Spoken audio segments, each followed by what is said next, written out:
आप सभी को सादर प्रणाम। आइए अपनी कक्षा को प्रारंभ करते हैं। परमपिता परमात्मा की महती अनुकंपा से हम सभी को एक उत्तम ग्रंथ पढ़ने, सीखने, समझने का उत्तम अवसर प्राप्त हो रहा है। अपने आप को थोड़ा सजग, सावधान, सतर्क, संवेदनशील, विषय को जानने की तीव्र इच्छा, विषय को और नई-नई दृष्टियों से सीखने की भीतर में प्रबल जिज्ञासा, इस भाव पर आरूढ़ होकर आइए मंत्रोच्चार पूर्वक अपनी कक्षा को आरंभ करते हैं।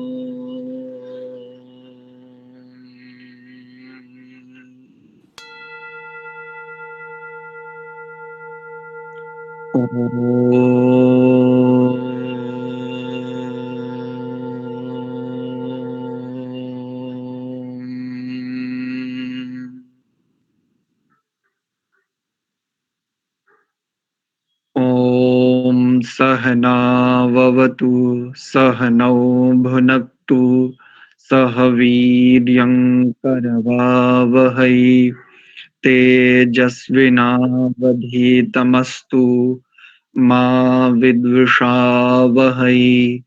ॐ शान्ति शान्ति शान्तिः।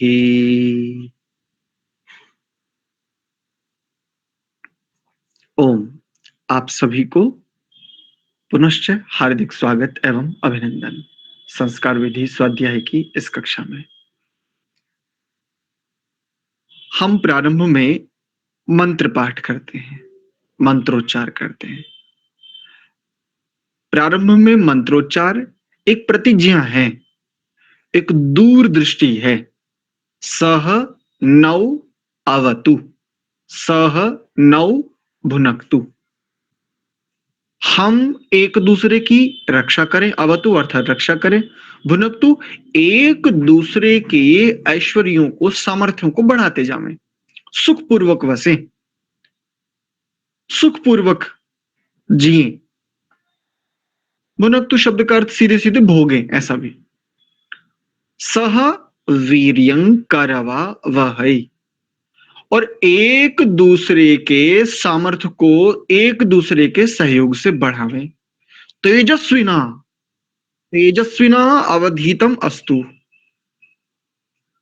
और कब तक बढ़ाते जावें? यावत तेजस्विता को हम उपलब्ध ना कर लेवें, सिद्ध ना कर लेवें।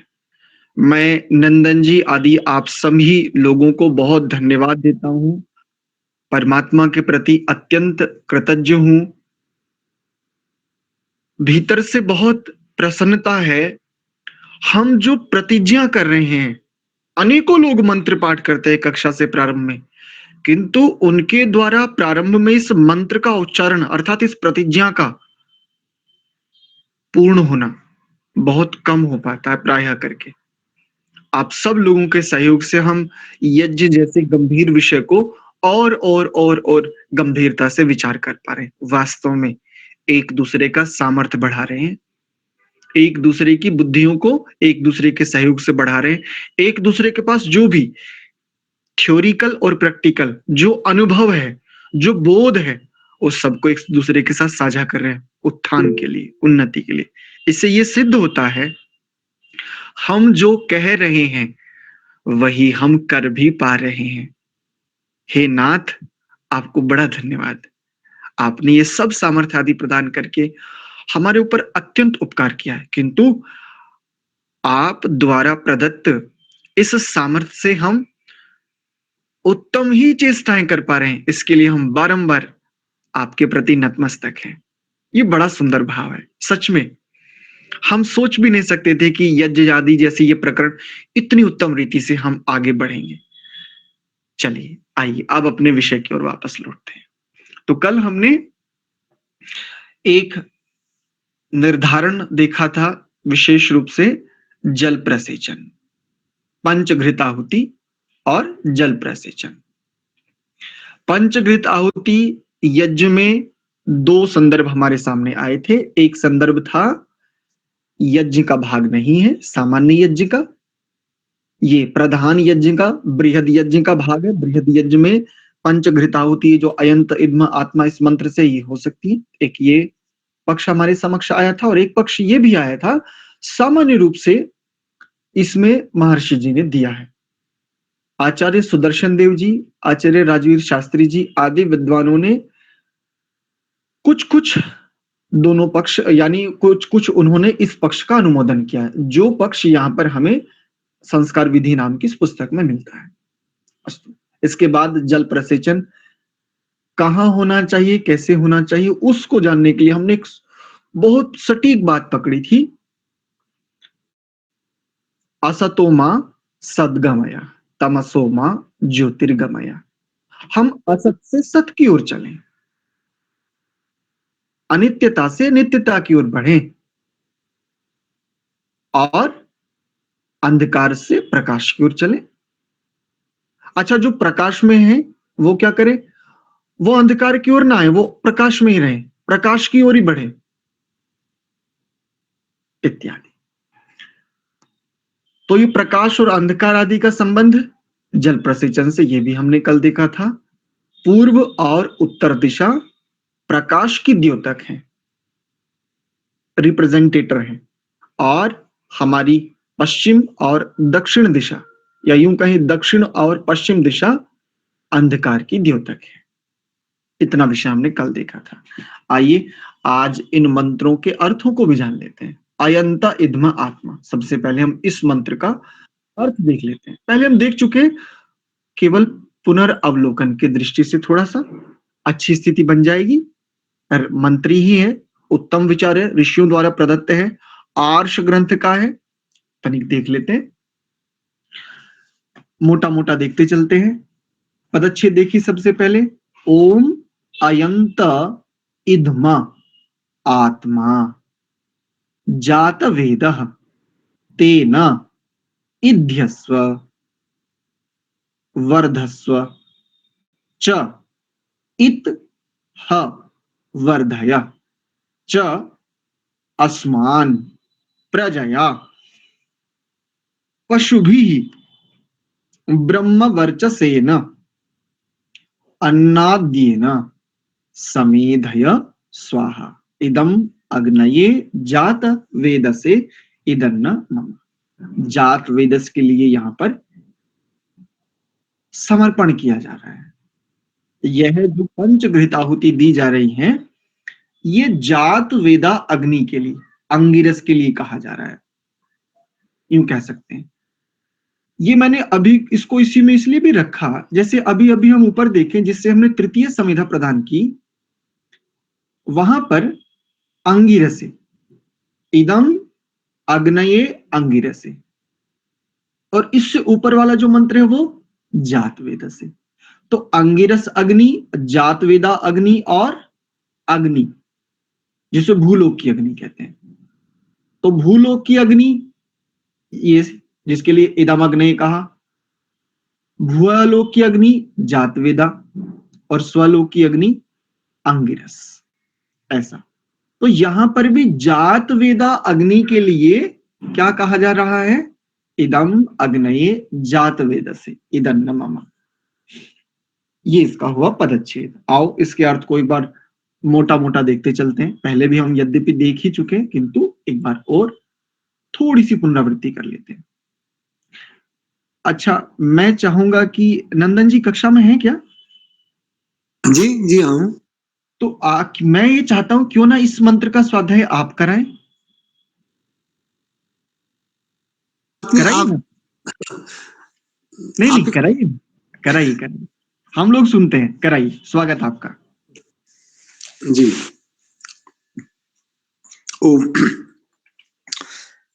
अयंत इद्म आत्मा संबोधन है यज्ञ के लिए, यज्ञाग्नि के लिए। ये जो समिधा है यह तेरी आत्मा है। इससे तुम्हारा जीवन बना रहेगा। आत्मा जात वेदस्तेन, हे जात वेद, तेन इससे, जो इद्म है उससे, तेन इद्धस्व। पंडित क्षेम क्रमदास त्रिवेदी जी ने जो अर्थ दिया है उसको मैं आपके समक्ष रख रहा हूं। वो लिख रहे हैं, जात वेद से सब पदार्थों में विद्यमान परमेश्वर, अयम यह, मेरा आत्मा आत्मा, तेरे लिए इद्म ईंधन रूप है। हे जात सब पदार्थों में विद्यमान परमेश्वर, यह मेरा आत्मा तेरे लिए ईंधन रूप है। तेन इससे, मुझ में इद्धस्व, इध्यस्व तू प्रकाशित हो। यह आया अर्थ इद्धस्व का, तू प्रकाशित हो। और इत अवश्य, हा ही वर्धस्व बढ़, चा और आसमान हमको वर्धय तू बढ़ा, और प्रजया प्रजा पुत्र पौत्र आदि सेवक से, पशु भी गौ आदि पशुओं से, ब्रह्म वर्चसेन वेद विद्या के तेज से, और अन्नादेन भोग्य धान्य घृत दुग्ध आदि अन्न से सम एधया समृद्ध कर। स्वाहा यह सुंदर आहुति है, इदम यह समर्पण, जात वेद से पदार्थों में विद्यमान अग्नयी ज्ञान स्वरूप परमेश्वर के लिए है। इदम यह न मम, मेरे लिए नहीं है। जी जी, बहुत धन्यवाद। जी सर, 5 चीज कौन कौन सी बढ़ने के लिए 5 आहुति देते हैं ना, इसमें 5 चीज बढ़ाने के लिए बोला, कौन कौन सी है? सबसे पहले है प्रजा। जी जी। सुसंतान। जी। फिर है पशु। जी। फिर ब्रह्म वर्चस। अच्छा, पशु, फिर ब्रह्म वर्चस। हाँ। और अन्नादि भोग्य पदार्थ है जी। अन्न और अन्नादि भोग्य पदार्थ जो है भोज्य पदार्थ है। जी, भोग्य पदार्थ। जी। 5वें उसमें अग्नि को ले लीजिए। अगर गणना की दृष्टि से देखें तो 5वां इनमें जो मुख्य कार्य कर रहा है अग्नि, जिसको इसमें जात वेद से भी कहा है और अग्नि ऐसा भी कहा है ना अंत में, इदम अग्नि। जी जी जी जी। ठीक है, चलिए। ठीक है जी, बहुत बहुत धन्यवाद। कोई बात। तो आज मैंने, और मैं सबसे चाहूंगा, ये केवल नंदन जी नहीं, आप सब लोग हैं, तो नंदन जी के साथ आप सब लोग भी अब इस कक्षा का आप लोग भी संचालन करें। हम सबका साझा उपक्रम है। क्यों? अब आपको एक अपनी पीड़ा साझा करता हूं। जब मैं नेतृत्वकर्ता की भूमिका में होता हूं, अर्थात पढ़ा रहा होता हूं, भीतर में भाव ये है, प्रतिज्ञा ये है कि हम स्वाध्याय कर रहे हैं, लेकिन जब किसी व्यवस्था को हम लेकर के चलते हैं, साझा उपक्रम है, व्यवस्था है तो साझा उपक्रम है, किंतु जब हम लेकर के चलते हैं तो हमारी स्थिति क्या होती है? हम हो जाते धनुष,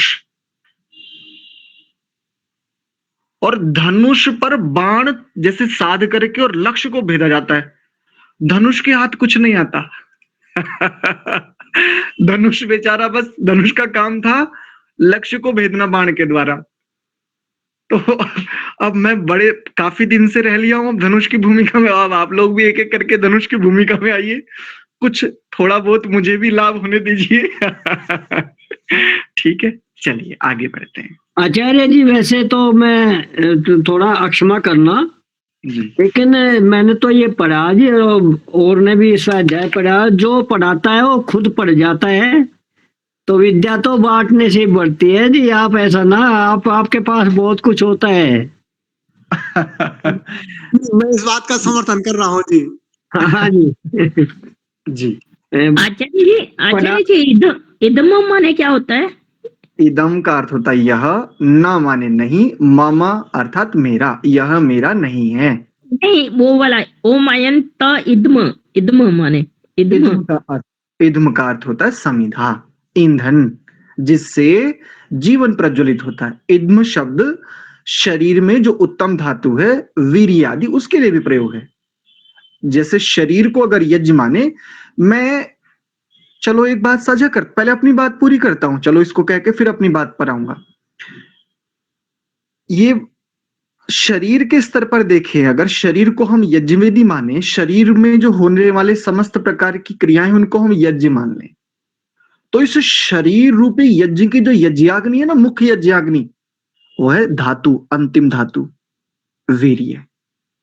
और प्रतिदिन का ये जो जैसे याज्ञिक प्रतिदिन के याज्ञिक होते ना, इस शरीर में प्रतिदिन भोजन, भोजन के बाद रस, रक्त, मांस, मेद आदि ये जो बने, ये प्रतिदिन का यज्ञ हो रहा है, प्रतिदिन और नियम से हो रहा है। अगर हम इस प्रकार से देखें, एक बात।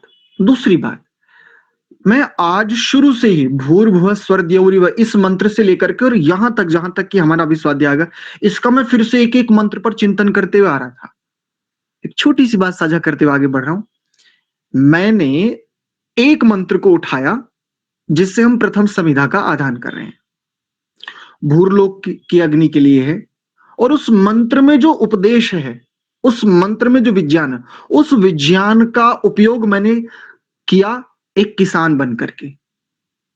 इसका संबंध खोजने का प्रयत्न किया कि मंत्र यही है और मेरे लिए यज्ञ है कृषि कार्य, मेरे लिए यज्ञ है कृषि कार्य। अग्निहोत्र से मुझे कोई वो नहीं है, आपत्ति नहीं, किंतु मैं इस समय किसान की भूमिका में खड़ा होकर के, और तब मैं इस मंत्र को देख रहा हूं, और इस मंत्र के आधार पर मैं कृषि करने का प्रयत्न कर रहा हूं।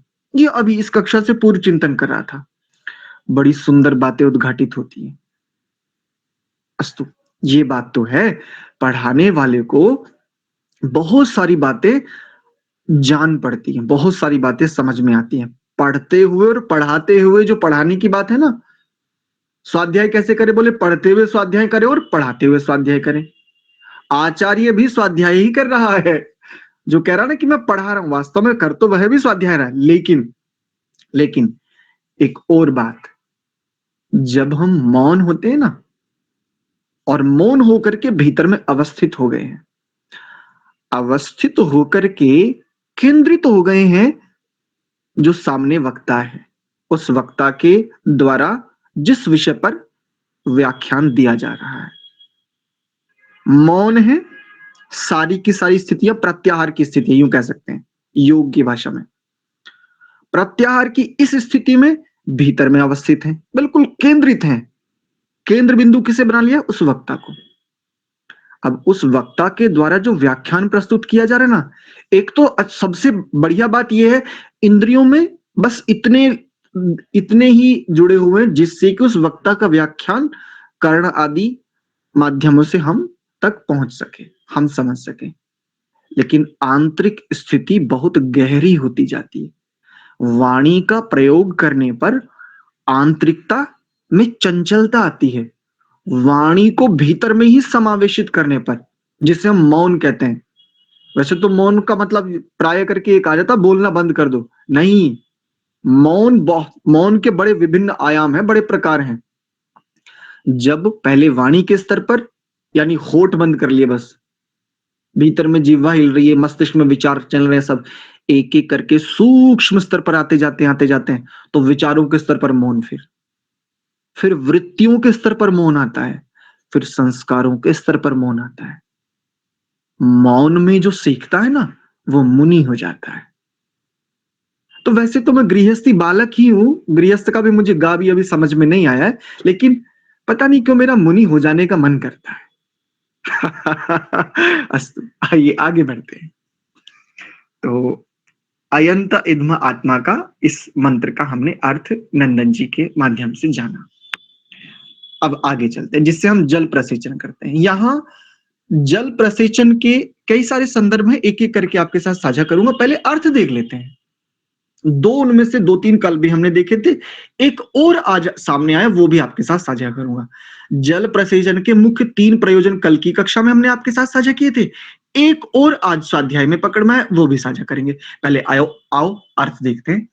ओम अदिते अनुमन्यस्व, पदच्छेद करेंगे तो ऐसा हो जाएगा। अदिते संबोधन अर्थ में है अदिति शब्द, जैसे अदिति है मुख्य रूप से अदिति शब्द है, तो संबोधन में कहेंगे तो अदिते ऐसा हो जाएगा। अदिते अनुमन्यस्व। अब अदिति किसको कहा जा रहा है? तो अदिति को कहा जा रहा है। अदिति तू अनुमन्यस्य, इसका इस कर्म का अनुमोदन कर। किस कर्म का? जिस कर्म का हम इस समय संकल्प लेकर के बैठे, जिस कर्म के विषय में इसी में जल प्रसेचन में चौथा मंत्र जो बताएगा हमें, वहां पर इसका तू अनुमोदन कर। लेकिन एक प्रश्न रह जाता है छोटा सा। अदिति, ये जो अदिति संबोधन रूप में कहा है, ये अदिति है कौन? मैं ढूंढ ही रहा था। देखिए भगवान कैसे सहायता करते हैं। और आज चूंकि भ्रमण के लिए भी गए थे, तो थोड़ा विलंब से घर लौटे, आकर के फिर स्वाध्याय में लग गए। ऐसे ही पता नहीं होता कि कभी व्हाट्सएप आदि देख लें, मोबाइल देख लें, घर पर ही होता प्राय करके, मोबाइल भी घर ही होता है, ऐसे ही जाते हैं बिल्कुल रीते हाथों। घर आकर के जैसे ही स्वाध्याय करते करते देखा चलो लैपटॉप ऑन कर लेते थोड़ा, तो नंदन जी ने, वो कहते हैं ना देवदूत, तो वास्तव में मेरे लिए तो आप सब लोग देवदूत हैं। ऐसी उत्तम उत्तम सामग्री भेज देते हैं। बोले प्रभु मैं ढूंढ रहा हूं। बोले क्या ढूंढ रहे हो बेटा? बोले ये ढूंढ रहा हूं। बोले देखो तो तुम्हारे पास पहुंच चुका है। अरे अच्छा। बोले तुम बताओ तो तुम्हें क्या चाहिए, वो मैं भिजवा देता हूँ। तो आप सब देवदूतों को मैं प्रणाम करता हूँ, बहुत धन्यवाद। तो अदिति, मैं ये ढूंढ ही रहा था, सच में मुझे नहीं समझ में आ रहा था कि अदिति किसको कहा जा रहा है। तो नंदन जी ने देवदूत बन के वो साझा किया। तो यहां पर अदिति शब्द को खोलते हुए आत्मा, स्वयं के लिए। हे आत्मा, कैसा आत्मा? जो अजर है, जो अमर है, जो अविनाशी है। योग दर्शन आदि की भाषा में देखें, वहां पर बड़ा सुंदर इसका बहुत सुंदर निरूपण किया है। शुद्धाच अनंताच इत्यादि बहुत सुंदर निरूपण है। सामान्य शब्दों में कहें तो अजर है, जो बूढ़ा नहीं होता। लेकिन मैं तो बूढ़ा होता हूं, मैं तो यही व्यवहार कर रहा हूं। मैं बूढ़ा हो गया हूं, मैं अब युवा हो गया हूं, मैं अब बालक हूं, मैं अज्ञानी हूं, मैं तो यही व्यवहार कर रहा हूं। अमर, मरण जो कभी नहीं मरता, लेकिन हम तो ये देखते हैं मृत्यु हो जाएगी, मृत्यु कब है, वो उनकी मृत्यु हो गई, ऐसा मर जाएंगे। अरे अच्छा, पढ़ा रहा हूं अभी मृत्यु आ गई, बताओ मुझे तो मरना पड़ेगा, ये हो रहा है।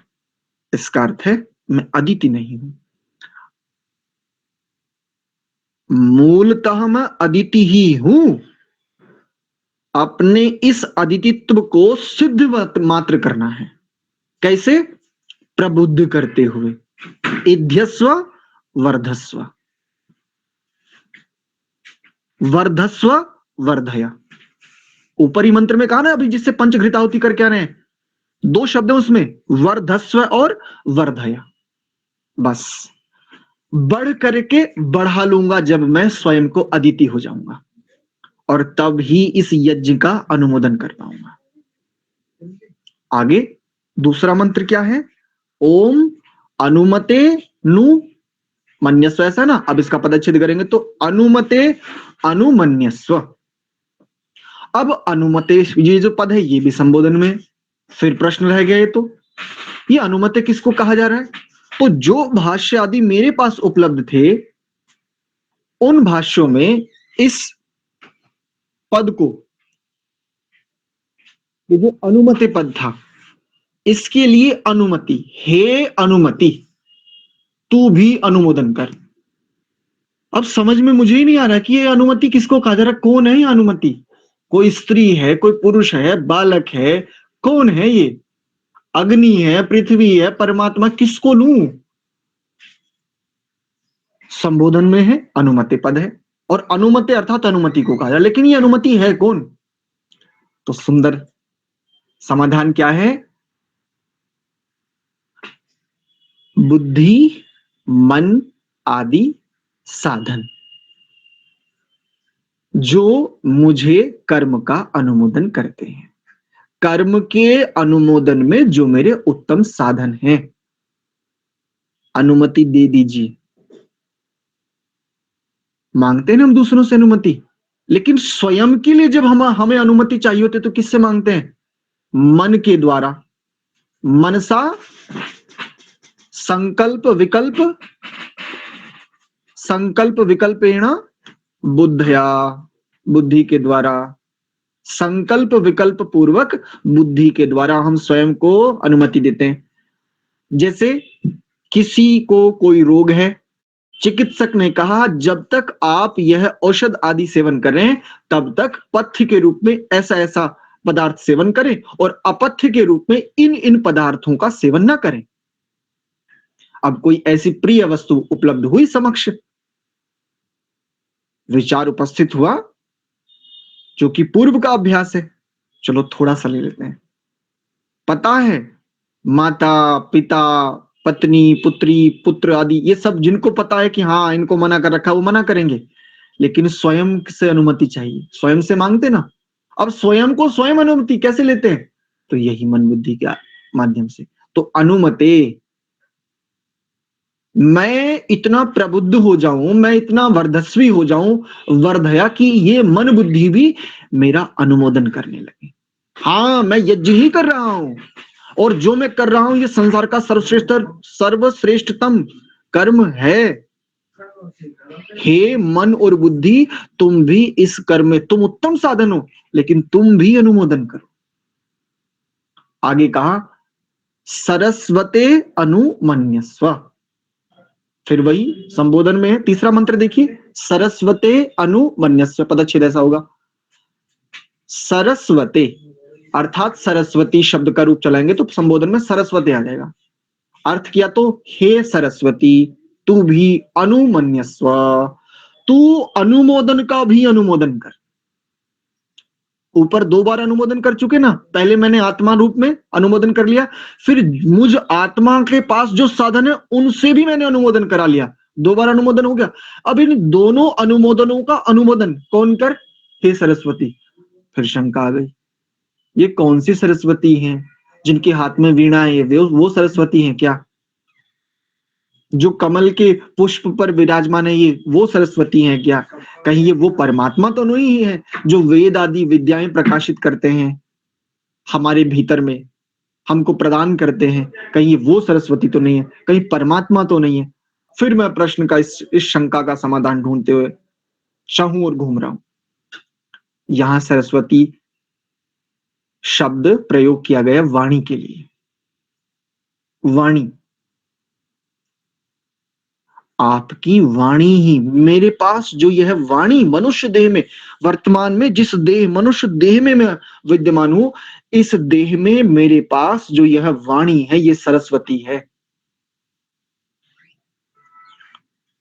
सरस्वती ही है मूल रूप से। अगर इस सरस्वती को मैंने साधा नहीं है, पक्की बात है अनर्गल प्रलाप भी होंगे, और यदि मैंने इस सरस्वती को साध लिया है, पक्की बात है मेरा अनुमोदन करने वाली होगी। अर्थात जो मैं चाहूंगा वैसा ही वाणी से कहूंगा, जो मैं करूंगा वैसा ही मैं चाहूंगा। अर्थात मेरे कर्म में, मेरे विचार में और मेरी वाणी में कोई अंतर नहीं होगा। वाणी का अनुमोदन होना या वाणी के द्वारा अनुमोदित होना बड़ी गंभीर बात है। प्रायः हम सबके साथ ये समस्या है, प्रायः करके आध्यात्म मार्ग में हम जो थोड़ा बढ़ने का प्रयत्न कर रहे हैं, इसमें भीतर से हम सबको बहुत सारे रहस्य स्पष्ट हैं, किंतु वाणी उन रहस्यों के विपरीत व्यवहार करती है। सबको पता है कोई पुत्र नहीं है यहां, सबको पता जितने पिता हैं, और हर पुत्रों को पता है, हर पिताओं को पता है, हर माताओं को पता है, हर पुत्रियों को पता है। प्रत्येक आत्मा जो मनुष्य देह में, जिनके पास तक ये सिद्धांत इस रूप में पहुंचे हैं, बुद्धि आदि इस प्रकार से जिनकी विकसित हो चली हैं, उन तक ये सबके पास ये भीतर में रहस्य हैं, अच्छे से स्पष्ट हैं, लेकिन अनुमोदन नहीं है। वाणी में तारतम्यता नहीं है, वाणी एकात्मिका नहीं हुई है। सिद्धांत रूप में देखें तो इसको वहां से समझ ले, वहां से समझ में आ जाएगी। तो जब हम सत्यार्थ प्रकाश पढ़ रहे होते हैं, वहां पर भूमिका में ही, भूमिका से थोड़ा सा आगे चलेंगे प्रथम समुल्लास, और प्रथम समुल्लास में आपह शब्द को संभवतया वो बता रहे होते हैं स्वामी जी।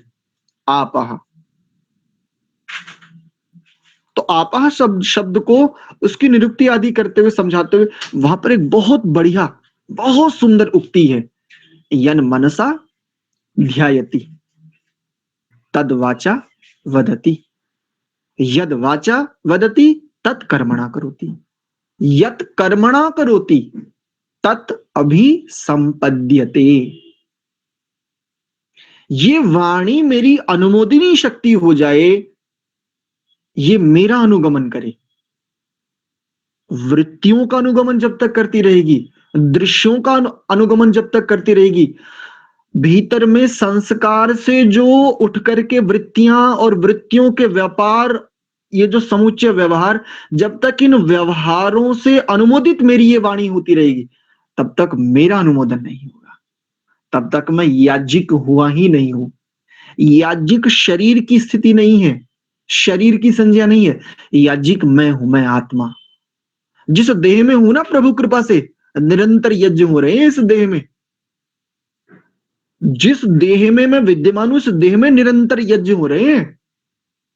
अगर इस देह के साथ, इस यज्ञशाला में, इस अग्निशाला में, जिस अग्निशाला रूपी इस देह में मैं विद्यमान हूं, अगर इसमें विद्यमान होते हुए मैंने मुझे प्राप्त वाणी को अपनी अनुमोदिनी शक्ति नहीं बनाया है, चाहे बाहर में कितने ही यज्ञ कर रहा हूं, अभी तो बहुत कुछ सीखना शेष है, अभी तो मुझे बढ़ने के लिए बहुत कुछ चाहिए। बस छोटी सीधी मोटी बात, सरस्वती शब्द यहां वाणी के लिए है, और अनुमन्यस्व, तू भी अनुमोदनों का अनुमोदन कर। वाणी ही एक ऐसी शक्ति है जो अनुमोदित करती है, अनुमोदन देती है। हाँ ठीक है, कर सकते हो, स्वयं को लिए भी और अन्यों के लिए भी। माता, क्या मैं यह पदार्थ खा लूं? ठीक है, खा लो, थोड़ा ही लेना। जी, खा लिया। माता, थोड़ा सा और ले सकता हूं क्या? ठीक है, पहले से कम लेना। ठीक है। और हम स्वयं से भी वाणी ही अनुमोदन करती है, और अगर यह वाणी हमसे छीन ली जाए, ना तो हम कुछ सीख सकते हैं और ना हम कुछ सिखा सकते हैं। इसलिए इसे सरस्वती कहा है। थोड़ी देर के लिए, थोड़ी देर के लिए वाणी को अपने जीवन से हटाओ, अपनी शैशव स्थिति में चले जाइए। जब शैशव काल में यह देह था, तब वाणी को हटाइए। ना आप माता के पास, ना पिता के पास, किसी के पास वाणी नहीं है, मेरे पास भी वाणी नहीं है। अब विचार कीजिए, क्या सीख सकता हूं? और जब मुझ तक ही कुछ नहीं सीख पहुंचेगी, मैं क्या सिखा पाऊंगा? इसलिए इसको सरस्वती कहा। अस्तु, आइए अब चौथे मंत्र को देख लेते हैं। चौथा मंत्र बड़ा सुंदर है, ये बहुत उत्तम बातों को कह रहा है। और ऊपर की जो तीनें हैं, तीन प्रकार से अनुमोदन हुए ना, अदिति के रूप में, अनुमति के रूप में और सरस्वती के रूप में। अब इन तीनों अनुमोदन की पूर्णता, इनकी पूरकता इस मंत्र में देखिए। आओ, पदच्छेद करेंगे तो देव सवितः प्रसुव यज्ञम प्रसुव यज्ञ पतिम भगाय, दिव्यो गंधर्वः केतपुः केत केतम नः पुनातु वाचः पति, ऐसा कर सकते हैं, या वाचस्पति ही ऐसा कर सकते हैं। वाचः पति ही ऐसा कर सकते हैं या तो, अथवा वाचस्पति ही ऐसा भी कर सकते हैं। पदच्छेद वाचम नः स्वदतु, ये इसका पदच्छेद। अर्थ देखिए, देव दिव्य गुणों वाले, सवितः सबके उत्पादक, यज्ञम यज्ञ को, प्रसुव उत्पन्न करके बढ़ा। हे दिव्य गुणों वाले सविता, इस यज्ञ को प्रसुव प्रकर्ष रूपेण उत्पन्न करके बढ़ा। और क्या करें? यज्ञपतिम, यजमान को, यज्ञ के पति को, यज्ञ के स्वामी को। पुरोहित यज्ञ का स्वामी नहीं है, ध्यान रखिए, यजमान है। स्वामित्व का जो अधिकार है यहां यजमान का है। ये बड़ी गहरी बात है, बड़ी सुंदर बात है। आगे एक छोटी सी बात आएगी, यह संभवतः संस्कार विधि में ही है क्या, वहां पर एक संदर्भ आता, छोटा सा जोड़ते हुए चलता हूं। मैंने ऐसा क्यों कहा? समूचे इस यज्ञ कर्म में उच्चारण यजमान ही करे। और इसके बाद जो पंक्ति है, यदि यजमान मूढ़मती काला अक्षर भैंस बराबर हो तो उस मंदमती से क्रिया कराता जावे और उच्चारण पुरोहित आदि करे। क्रिया किससे करवाती जावे? मूढ़मती है, मंदमती है, कालाक्षर भैंस बराबर है, लेकिन यज्ञ का स्वामी है, स्वामित्व का अधिकार है उसके पास। आचार्यों को यज्ञ के लिए जो निमंत्रण प्राप्त होते हैं, ये बड़ी उत्तम स्थिति है, बड़ी उत्तम। यजमानों को हटा दीजिए, पुरोहितों की पुरोहित संज्ञा निरर्थक हो जाएगी, जो भी पुरोहित है, क्योंकि प्रायः हम बहिर्मुखी हैं, बहिर्मुखी होकर के हम पुरोहित होना चाहते हैं। वास्तव में तो पुरोहित स्वयं के लिए होना है, लेकिन भीतर जो सोच रहे होते हैं, बाहर करके हम वही भीतर होने का प्रयत्न भी करते हैं। हम पूरी शक्ति सामर्थ्य, पूरा केंद्र बिंदु स्वयं को नहीं बना पाते हैं तब तक बहिर्मुखी भी होते हैं। और बहिर्मुखी होना सहज लगता है, क्योंकि अभ्यास बहुत लंबे है नहीं, लेकिन बहिर्मुखी होने के लिए मन, बुद्धि, इंद्रियों, विषयों, इन सब से जुड़ना पड़ता है, तब जाकर के बहिर्मुखी हो पाते हैं। और अंतर्मुखी होने के लिए सारे कनेक्शन कट। प्रत्याहार बड़े काम की चीज लगती है। बोलो जी, सारे में बहुत ज्यादा, जैसे एक बहुत बड़ा भवन है, उसमें सारे में प्रकाश, और वो प्रकाश मान लीजिए कष्ट दे रहा है, और किसी ने कहा जी बड़ा कष्ट दे रहा है, क्या करें? बोले एक एक लाइट को बंद करें तो परेशान हो जाएंगे, इसमें तो ये इतना बड़ा भवन है, तो क्या करें? कनेक्शन काट दो। रात्रि में सोना चाहते हैं, लाइटें हैं, बहुत अधिक तीव्र प्रकाश है, कष्ट हो रहा है, क्या करें? अब एक एक को बंद करें तो बड़ी समस्या है, तो क्या करो? कनेक्शन काट दो। बस ऐसे। तो अंतर्मुखी होने के लिए कनेक्शन काट दीजिए। कौन सा कनेक्शन? जो कनेक्शन, जो इलेक्ट्रिसिटी से, जिस ऊर्जा से इंद्रियों, मन, बुद्धि आदि को सप्लाई भेज रखी है, वो कनेक्शन काटना है। मेन सप्लाई रखनी है बस अपने लिए रखनी है, यानी अपनी ऊर्जा को केवल अपने लिए रखना है। बाहर जितने भी कनेक्शन हो रखे, कट हो गए, अंतर्मुखी हो गए वास्तव में पुरोहित। और जो अंतर्मुखी होकर के पुरोहित हो गया, उसको देखो हम आज महर्षि दयानंद के नाम से स्मरण करते हैं, गुरुदेव विरजानंद के नाम से स्मरण करते हैं, आचार्य शंकर के नाम से स्मरण करते हैं। अनेकों परंपराएं, अनेकों ऋषियों से लेकर के आद्य पर्यंत अनेकों ऐसे विद्वान महापुरुष अंतर्मुखी जो होते जाते हैं, वास्तव में पुरोहित होते जाते हैं। यजमान इसकी यात्रा तनिक लंबी है, यज्ञ का स्वामी होते हुए भी। हाँ बिल्कुल ठीक कह रहे हैं जी नंदन जी, बिल्कुल ठीक बात है। यजमान ही नियोक्ता होता है पुरोहित का नियोक्ता यजमान ही होता है, बिल्कुल ठीक बात है। तो यज्ञ पतिम, यज्ञ का स्वामी यजमान को क्या कर, पहले कहा दिव्य गुणों वाले सविता देव परमात्मा यज्ञ को उत्पन्न करके अच्छे प्रकार प्रकर्ष रूपेण बढ़ा। अब और क्या कर, यज्ञ पतिम, इस यजमान को, यज्ञ के स्वामी को भगाय, ऐश्वर्य के लिए, तेज के लिए, जिसको ऊपर मंत्र में कहा था ब्रह्म वर्चसेन, ब्रह्म वर्चस के लिए, ऐश्वर्यों के लिए, समस्त साधनों के लिए। सुख चाहता है तो ऐश्वर्य रूप में, और समस्त बंधनों से, समस्त दुखों से नितांत छूटना चाहता है तो साधनोपसाधन के रूप में, जात वेदस के रूप में।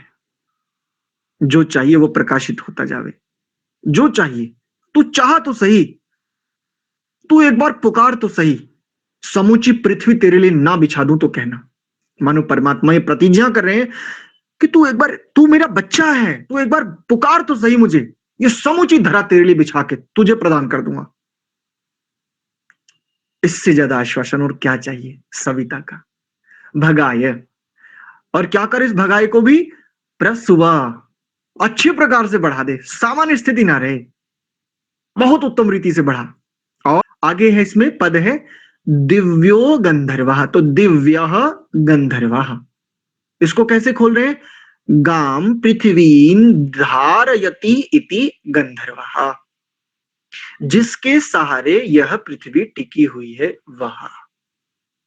किसके सहारे टिकी हुई है, प्रश्न फिर खड़ा रह गया हमारे लिए। तो किसके सहारे टिकी हुई है बताओ तो कोई, यह पृथ्वी किसके सहारे टिकी हुई है। सूर्य भी कह सकते हैं और परमात्मा भी कह सकते। और थोड़ा सा इसको अगर टेक्निकल भाषा में समझाना चाहें तो,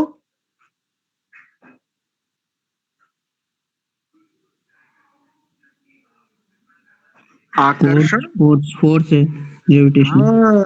आकर्षण विकर्षण शक्ति, यह सूर्य की किरणों के द्वारा, सूर्य की स्थितियों के द्वारा, बृहस्पति आदि से ये नवग्रह काम करते हैं मुख्य रूप से, इन सब के आकर्षण और विकर्षण रूपी सिद्धांत के कारण यह टिकी हुई है पृथ्वी। इसलिए इसे क्या कहा, दिव्य गंधर्वः, केतपुः, ज्ञान को पवित्र करने वाला, जो ज्ञान को पवित्र कर देता है। ये बड़े कमाल की बात है, ज्ञान तो अपने आप में पवित्र है, ये ज्ञान को पवित्र करने के पीछे का क्या रहस्य है भाई।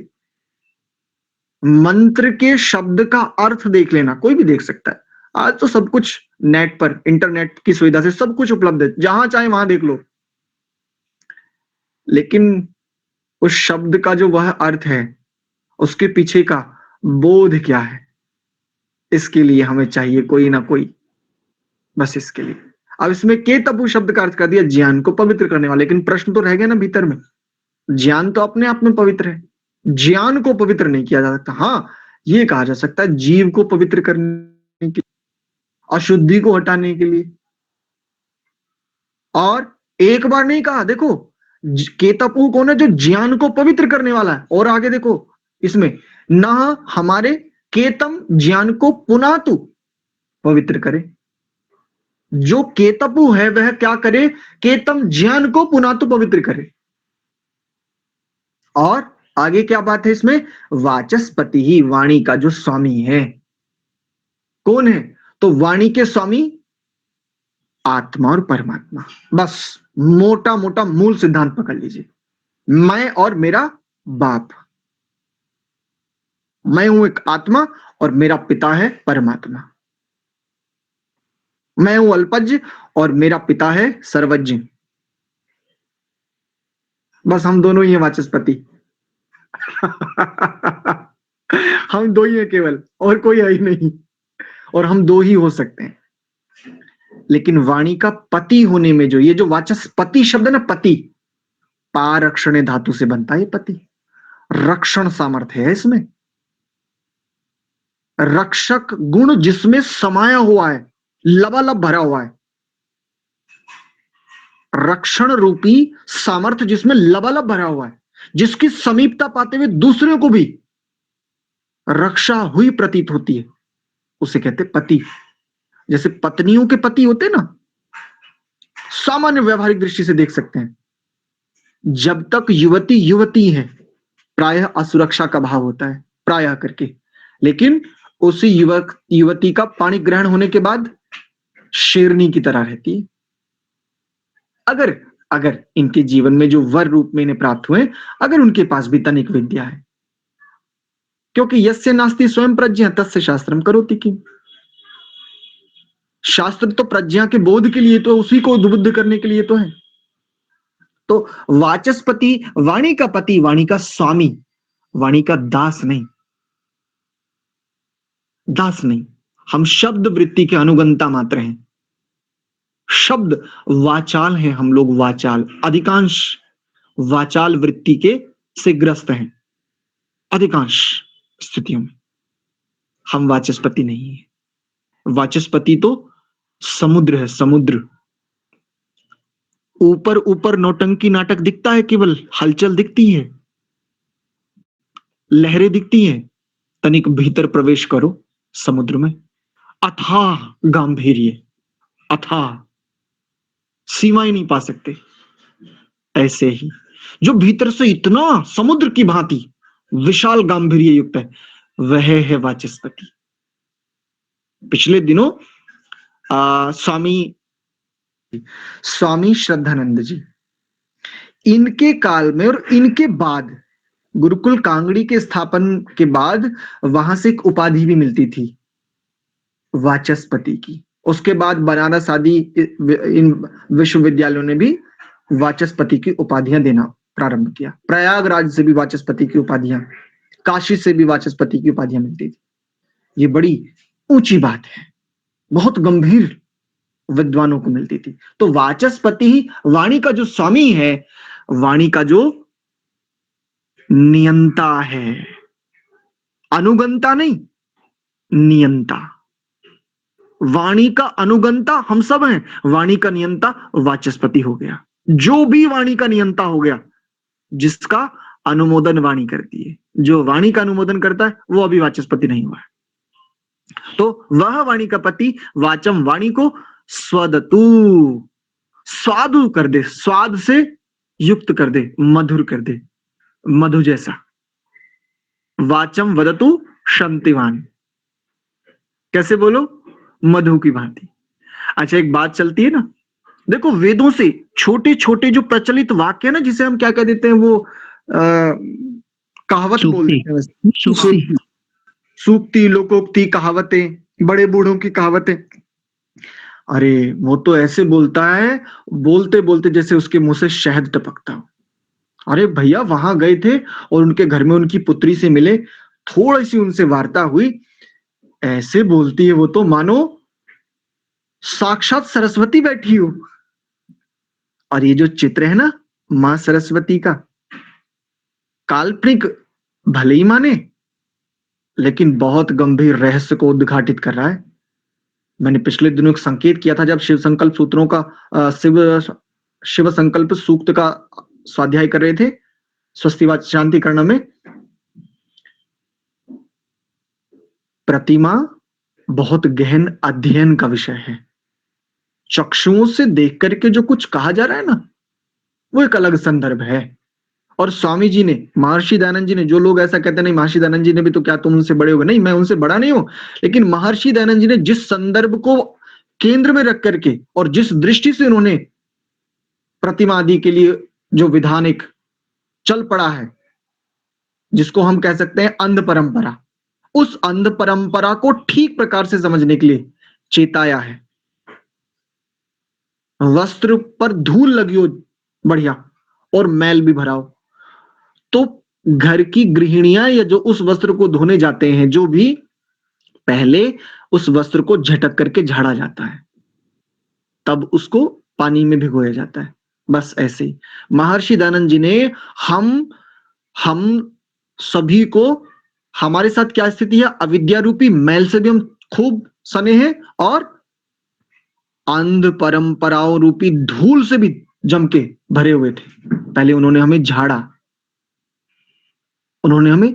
है, बाद में विद्या आदि के प्रकाश से उन्होंने हमें जल में डुबोया कि अब अच्छे से साफ हो जाओगे। अस्तु, तो मेरी ओर से आज का विषय इतना ही। भाव पूरे को देख लेते हैं। हे दिव्य गुण युक्त, दिव्य गुणों वाले सविता परमात्मा, यज्ञ को उत्पन्न करके बढ़ा, यजमान को भग के लिए अच्छे प्रकार से, भगाय ऐश्वर्य के लिए अच्छे प्रकार से बढ़ा, दिव्य गंधर्व, जिसके सहारे यह पृथ्वी टिकी हुई है, जिसके सहारे हमारा यह जीवन संचालित है। केतपु, ज्ञान को पवित्र करने वाला, न हमारे केतम, ज्ञान को पवित्र करे, ज्ञान को पवित्र करने वाला हमारे ज्ञान को पवित्र करे, वाणी का पति वाणी को मधुर करे। ज्ञान को पवित्र करने वाले, ये एक बात रह रही थी और आज का हमारा समय हो गया, तो ज्ञान को पवित्र करने वाले इस संदर्भ पर हम कल की कक्षा में चर्चा करेंगे। एक संस्कृत वो सरस्वती का वो आवे जी, या कुंदेंदु तुषार हार धवला, ये कुछ याद आ रहा जी जी, हाँ, बहुत सुंदर चित्रण है, समझने हाँ, की बहुत सुंदर चित्रण है। या कुंदेंदु तुषार हार धवला, या शुभ्र वस्त्राणि वृता, या वीणा वर्देनी, कुछ ऐसा है जी, पूरा श्लोक है, बहुत बढ़िया। जी जी जी, तो ये जो चित्रण है मुख्य रूप से समझने की आवश्यकता है। और सरस्वती देवी को हम विद्या की देवी कहते हैं। तो विद्या की देवी उस रूप में वो एक चित्रण है, चित्र को पढ़ा जाता है, चित्र को देखा ही नहीं जाता। देखने से क्या देखो, केवल दृश्य देखोगे, उभार देखोगे। भाई चित्र में क्या देखते हो, आंखों से कितना देख सकते हो? अगर किसी पृष्ठ आदि पर है तो उसमें से केवल चित्रकारिता को देख सकते हो आंखों से, बस इतना। और किसी धातु मिट्टी आदि की है तो उसके उभार देख सकते हो, बस उस चित्र के, इतना है तो।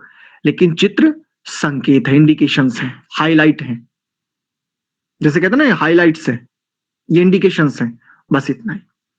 ठीक है, चलिए एक बार ओम का उच्चारण करते हुए आज की कक्षा को विराम देते हैं।